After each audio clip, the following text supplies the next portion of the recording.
I grew up in what I would call survival mode. When you're in survival mode, your focus is on getting through the day in one piece. And when you're in that mode at 5, at 10, at 15, there isn't a lot of space for words like community, for words like us and we. There's only space for I and me. In fact, words like us and we not only sounded foreign to me at 5 and 10 and 15, they sounded like a lie. Because if us and we really existed, if there was really someone out there watching and listening and caring, then I would have been rescued by now. That feeling of being singular and different and alone carried over into my 20s and into my 30s. When I was 33, I started working on a TV show that was successful not only here in the States but also abroad, which meant over the next 4 years I was traveling to Asia, to the Middle East, to Europe, and everywhere in between. And in that time, I gave thousands of interviews. I had multiple opportunities to speak my truth, which is that I was gay. But I chose not to. I was out privately to family and friends, to the people I'd learned to trust over time, but professionally, publicly, I was not. Asked to choose between being out of integrity and out of the closet, I chose the former. I chose to lie. I chose to dissemble. Because when I thought about the possibility of coming out, about how that might impact me and the career I'd worked so hard for, I was filled with fear. Fear and anger, and a stubborn resistance that had built up over many years.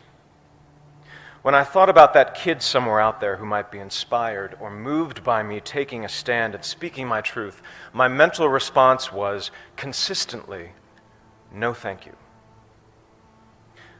I thought, I've spent over a decade building this career, alone, by myself.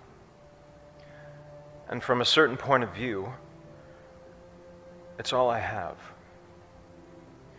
But now I'm supposed to put that at risk to be a role model to someone I've never met, who I'm not even sure exists. That didn't make any sense to me. That did not resonate at the time. Also, like many of you here tonight, growing up I was a target. Speaking the right way, standing the right way, holding your wrist the right way. Every day was a test, and there were 1,000 ways to fail. 1,000 ways to betray yourself, to not live up to someone else's standard of what was acceptable, of what was normal. And when you failed the test, which was guaranteed, there was a price to pay. Emotional, psychological, physical. And like many of you, I paid that price. More than once, in a variety of ways. The first time I tried to kill myself, I was 15. I waited until my family went away for the weekend, and I was alone in the house, and then I swallowed a bottle of pills. I don't remember what happened over the next couple of days, but I'm pretty sure come Monday morning, I was on the bus back to school, pretending everything was fine. And when someone asks me if that was a cry for help, I say no, because I told no one. You only cry for help if you believe there's help to cry for. And I didn't. I wanted out.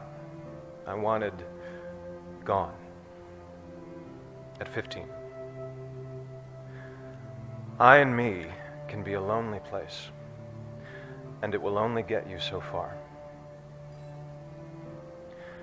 By 2011, I'd made the decision to walk away from acting and many of the things I'd previously believed so important to me. And after I'd given up the scripts and the sets which I dreamed of as a child, and the resulting attention and scrutiny which I had not dreamed of as a child, the only thing I was left with was what I had when I started. I and me. And it was not enough.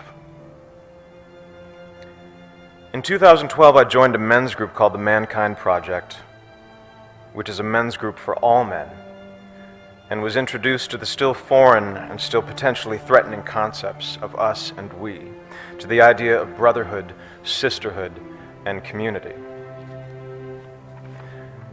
And it was via that community that I became a member and proud supporter of the Human Rights Campaign. And it was via this community that I learned more about the persecution of my LGBT brothers and sisters in Russia.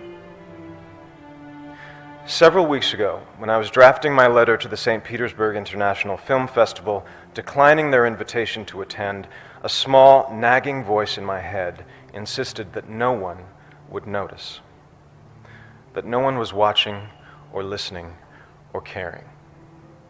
But this time, finally, I knew that voice was wrong. I thought, if even one person notices, this letter in which I speak my truth and integrate my small story into a much larger and more important one is worth sending. I thought, let me be to someone else what no one was to me. Let me send a message to that kid, maybe in America, maybe someplace far overseas, maybe somewhere deep inside, a kid who's being targeted at home or at school or in the streets, that someone is watching and listening and caring. That there is an us, that there is a we, and that kid or teenager or adult is loved. And they are not alone. I am deeply grateful to the Human Rights Campaign for giving me and others like me the opportunity and the platform and the imperative to tell my story, to continue sending that message, because it needs to be sent over and over again until it's been heard and received and embraced, not just here in Washington State, not just across the country, but around the world, and then back again, just in case we miss someone. Thank you.